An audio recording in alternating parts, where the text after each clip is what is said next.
What's going on, everyone? Welcome to another edition of the 49 Carats Prospect Spotlight, where you get a chance to learn more about NFL draft hopefuls.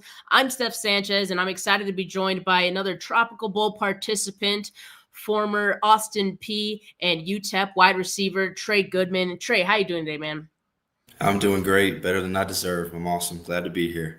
Love that. Better than I deserve. That's great. All right, Trey. So I start these interviews with a little rapid fire, just to get the juices flowing a little bit, get us All right. comfortable. So 5 questions. First thing that comes to mind, you just let it out. All right. All right. Starting with this PlayStation or Xbox? Xbox. I play Xbox. Yeah. All right, are you a morning person or a night owl? Morning person. Favorite cheat day meal? Waffle House. Okay. Do you have a game day ritual? Pre-game, for me, usually we'll get there, get to wherever we're going. If it's a home game, we'll be in the locker room. If it's a away game, we'll arrive, usually get out, walk the field. Even if it's home or away, walk the field, just get a feel for the grass, whether it's turf, whatever it may be, the atmosphere, the environment, just kind of scoping the scenery out, seeing what's what. Then I'll go back in, put my music on, start to get my head right, come back out with my cleats on this time, do a little bit of ankle mobility and hip mobility just to get ready to be run my best routes, get in and out of my breaks as best I can. Go back in, listen to some gospel music, and by that time, it's time to come out. It's time to go out with the whole team. So it'll be game time. Love it. Love it. Sorry about that. No worries. Coming down. I'm coming off of a cough, so having fighting for my life a little bit there. No worries. You got it. I believe in you. Last rapid fire question. If you could jersey swap with any player in the league, who would it be? Probably Demario Davis, linebacker for Saints. Why is that? Good dude. He's a really strong man of faith. He's a really good dude, and he's an elite football player. And there are a lot of reasons, but those are really, really the good ones for me. So. All right, awesome. Thank you so much for the rapid fire. Let's get into talking about your college career. You started off your college career at Austin Peay, but you decided to transfer your final year at UTEP. So walk me through the decision to transfer when you did. Yeah. So we found out coming off a great season, one of the best seasons the university has ever seen. And Coach Walden, I knew there were speculations that, he had an offer for a larger job. Obviously, in this profession, everybody wants to get better and continue to improve, which is understandable. But, I was talking to my dad a lot because I had a really good year, had an all-conference year. My dad was trying to feel me out, see if I wanted to leave or to transfer. And I said, as long as Coach Walden's here, then I'm here, because he recruited me, he bought into me, and he's been a man of integrity throughout my whole collegiate career. So he trusted in me, took a leap of faith. So I have faith in him. I trusted him. And so when he up and left and came to El Paso, it kind of was a no-brainer. My last year of eligibility, my senior year, I just want to go out, enjoying myself, playing for the person who took a chance on me. And my last year, my senior year, I just couldn't see myself playing for anybody else. So I came out here. He took a leap of faith with me, so I took that leap with him. Came out here, and since then, I've loved El Paso. It's been awesome. It's a beautiful city, great people. And I feel like I made the right decision. I feel like it was one that was for my best interest. I love it. Those coaching connections are strong, and I'm glad you went with your gut to follow him. And it feels like, like you said, no regrets. That move went well for you. What was there a year throughout your college career, whether it was at Austin Peay or UTEP, where you felt like the game slowed down for you? Truthfully, I won't say that there's any year more than another, but I couldn't pick one year. But I will say that each year it continued to slow down for me as I got those games. Because you can practice as much as you want, but there's no substitution for live in-game reps against an opponent. And as I got more and more reps on the field and understanding defenses and coverages and knowing where I'm supposed to be when and what the quarterback's looking at and what the defense is seeing from us, our habits, those sort of things, just really being a student of the game and understanding the defense and understanding our offense, but most of all, understanding myself and how I play and where I excel most. So I think that it was definitely the slowest my senior year, just because I, had 3 years of over 70 snaps, and it's just something that is like you can't you can't mimic that. Those snaps, having 70 snaps per game for 10 games, 11 games, 12 games. It's just like I said, you can't mimic it. There's no substitution. It's just something that you've got to get out there and experience, be between those white lines. I know for a lot of guys, like, they say that, getting into film study and doing that a little bit more and getting better at that, it kind of helps them reach that next level and the game slowing down for them. So walk me through your film study process a little bit. What are you looking for in opponents? Yeah. So most of the time, I'm studying. When I study film and I watch film, a lot of times what I'll do is I'll go, depending on the team we're playing, I'll go and look at a team on the schedule of the team that we're playing. I'll go look at their receiving core. I'll look at guys that built like me, that look like me, that move like me, see the success they've had, and see the production that they may have had against the team that we're playing this upcoming week. That would be the first thing. Then next, obviously, I'll go look at their DBs. We'll see their scouting report.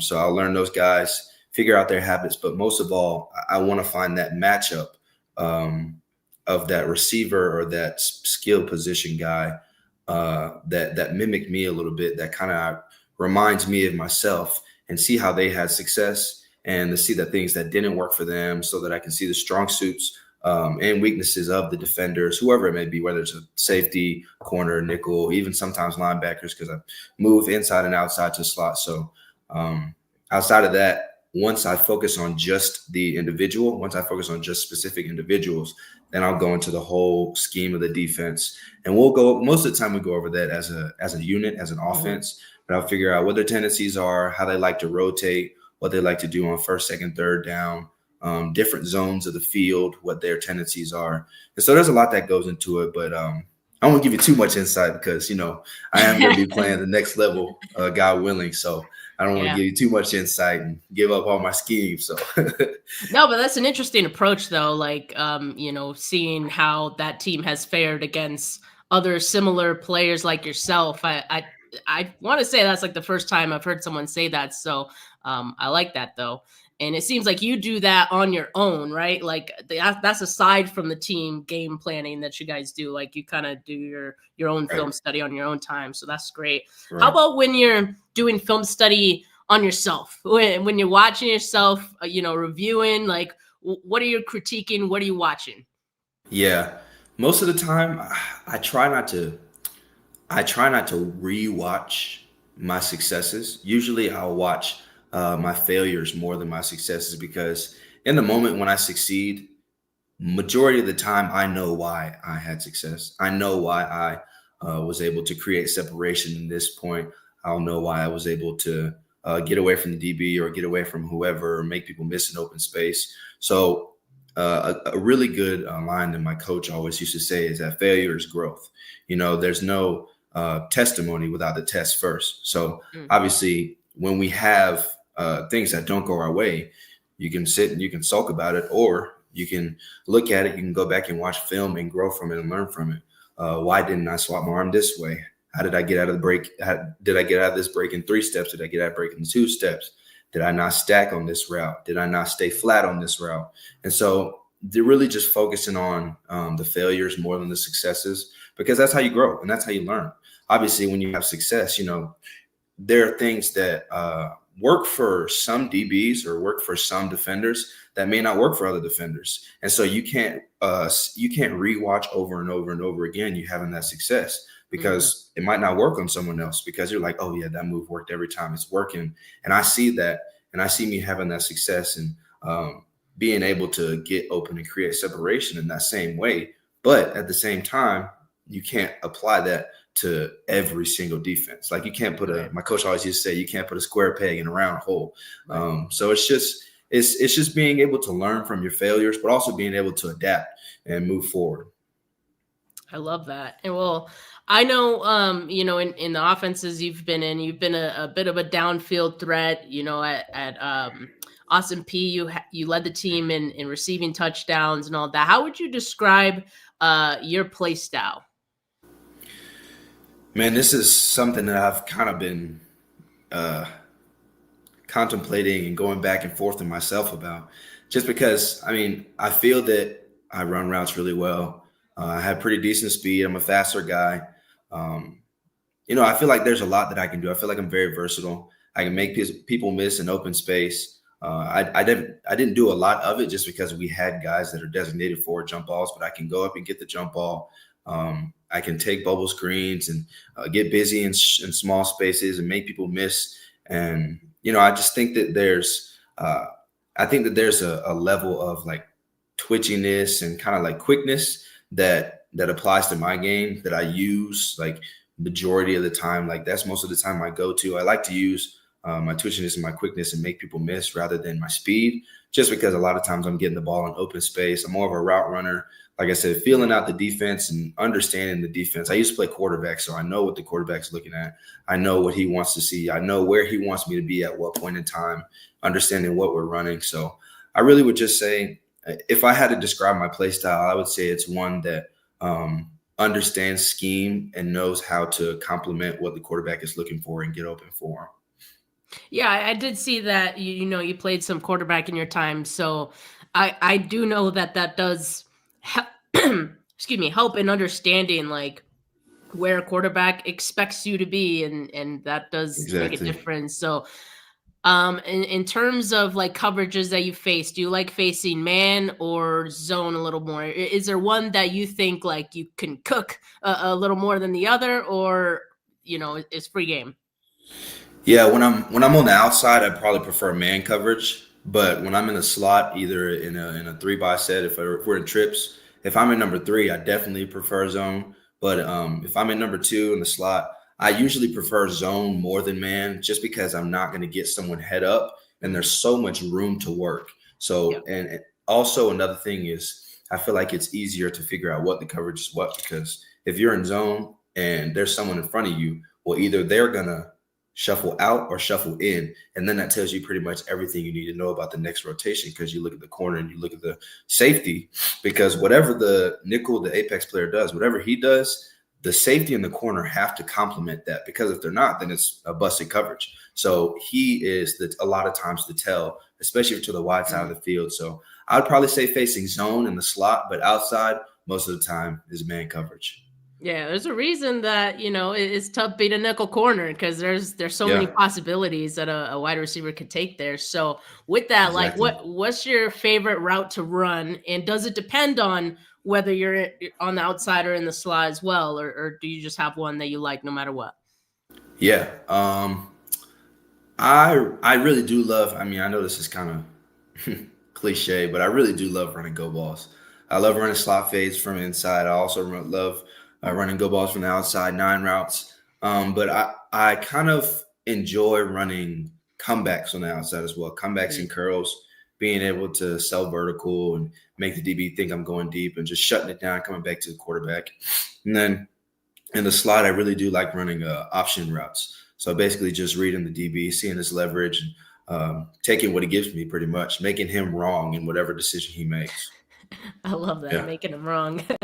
that's what it. That's it. what Can't be right. what about trash talking? Like, do you get into that during games, or do you let the pads do the talking? Nah, I don't really do a whole bunch of talking. I kind of just laugh when people talk trash to me. It's gotten to the point where a lot of times people have, I guess it's because they just watch film or they see things or they have talked to people that have played against me. I'm not completely sure. But most of the time they don't just talk to me. Like they don't talk to me at all. Like they said something, one guy, and this is a quick story, but I was talking to, we played against Southern Utah this past year, and we were just talking, and he was like, it was kind of like a chippy route. It was like chippy route, but we were getting a little handsy and it was getting a little aggressive. He was like, "We're good, man. We're good, man. God is good, bro. God is good." And I guess it was just like him making a joke, because when my touchdown celebration is giving praise to Jesus. But yeah, I don't really do a whole bunch of trash talking. I kind of just, I just love playing the game. I really do just soak up being out there. I feel like when you trash talk, you kind of get outside of yourself, and Mm. you start thinking about other people and trying to get in their mind. But I kind of just when I'm out there on that field, I'm just in that mode, in that zone. I'm just being myself, man. Just letting the game come to me. So I love it, and no one can take you out that zone. So that's yeah, a good mentality to have. But I know you've yeah. taken some punt returns in your career as well. So like, how do you feel like that special teams experience could help you at the next level? Man, I think it would be awesome. So the thing that is crazy to me is I wasn't supposed to be returning any punts this year. I was fourth string going into fall camp. Coming out of fall camp, I was fifth string. And so I was like a last resort guy. They only put me back there when they know they for sure needed a catch. But we had a few injuries, a few things that are out of control.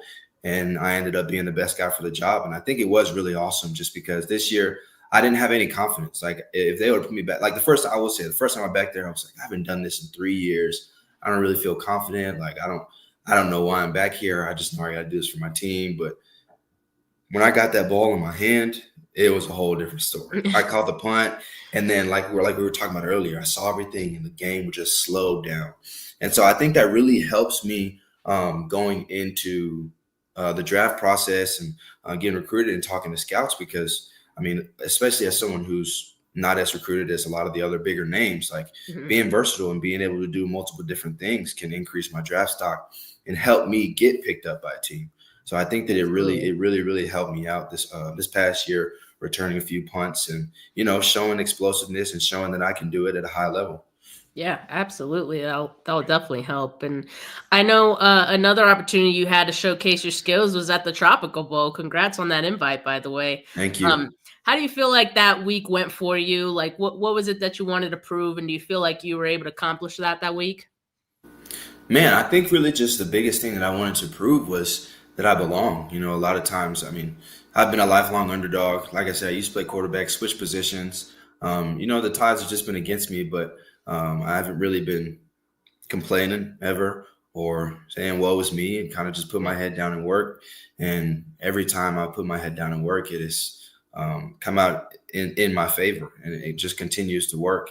And so really just being out there, it's just like, yeah, I belong. There are a lot of big names here. There are guys from power four schools. There are guys from, bigger schools, teams that we've played, but it doesn't really mean anything when you get on the field. Everybody's got to step on that field. It's mano a mano, man against man, and so you just got to line up and play football. So at the end of the day, it's just football, and I think I really did do a good job of achieving that goal because although I wasn't perfect, I didn't have an extremely dominant performance, but there were times when I got out on the field and guys were saying, oh, okay, the guy from UTEP, he's pretty good. Like I had never heard of him, but he's a good guy. He's a good receiver.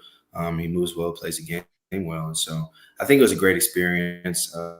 Trey and Bowl, they do a great job running that event. And they're going to continue to grow and put a lot of players in multiple leagues. So just talking to scouts and being in communication with them, it really is a great opportunity to talk to guys at the next level. So I thought it was really good, and I enjoyed it. I had a great time in Orlando.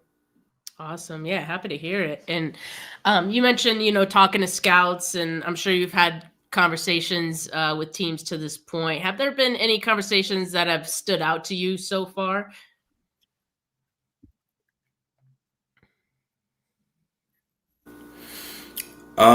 I would probably say I had an interview with the Chicago Bears the first night of the Tropical Bowl, and I thought that that went really, really well. He was speaking with me, and we had a very, although we were talking about football, our conversation was very personable and it was intimate. And he wanted to know me as a person. He wanted to understand how I got there and what I was doing there, why I played, my love for the game, just my life and everything. So, Mhm. and also outside of that, I learned more about him as a person. Like obviously he's a coach, he's a scout for the Bears, but if that's a team that's interested in me, like I'm going to want to know the people that are part of that staff. So Yeah. talking to him and having a conversation, it definitely was reassuring for me because a lot of times we can get caught up in it's like, oh my gosh, this is an NFL team, like get a little Yeah. nervous, get a little jittery. But at the end of the day, they're human just like you. They're just doing their job. Right. They're just out here trying to make a living and just be who they're supposed to be. So Yeah, that helps take the nerves out of it a little bit for sure. yeah, And definitely. so as far as those other conversations you've had, like what's the feedback that you're hearing from teams in terms of what they like about you, maybe what they want to see more of from you? The most common message that I hear, honestly, is that they want me in open space. They think that I can Mm, be most productive in open space, being a quick, twitchy receiver, and also they would like to see me return, like we were talking about earlier. So just yeah. being in open space, making people miss, and using my shiftiness and my abilities to have success and propel myself forward. But a lot of times they say that the way I make myself most marketable is by being diverse and being able to do multiple different things. Because if you can do more than one thing, that like we talked about earlier, it just increases your stock and you have more to offer. And so the team's more interested in you. So, Yeah, absolutely. And another opportunity to showcase yourself, the time to showcase yourself, pro day. It's coming up, right? So when yep. when is UTEP pro day? UTEP Pro Day is on March 25th, and we're getting started at 8:30 in the morning. Ooh, okay. So I know, this time's very busy for you going through all the pro day preparation and all that training. So what's a typical day of training looking like for you right now? Typical day. So I wake up in the morning, probably around 7:38.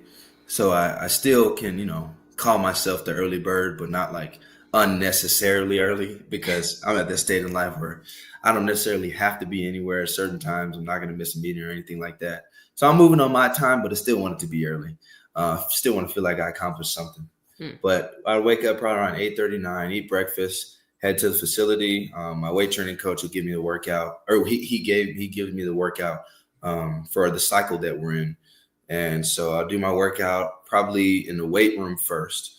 So whether it's a leg day where we're focused on change of direction, broad jump, or vertical, whatever that may be, so that we can really translate over to like the things that we're going to be doing at pro day, like L drill, like the 5-10-5, like me running my routes and stuff like that. So we'll emphasize a lot of isolating the knees and the legs and ankles, and really working on those stability muscles so that you can push off and be able to run back and forth, just like in those tests is what you're doing.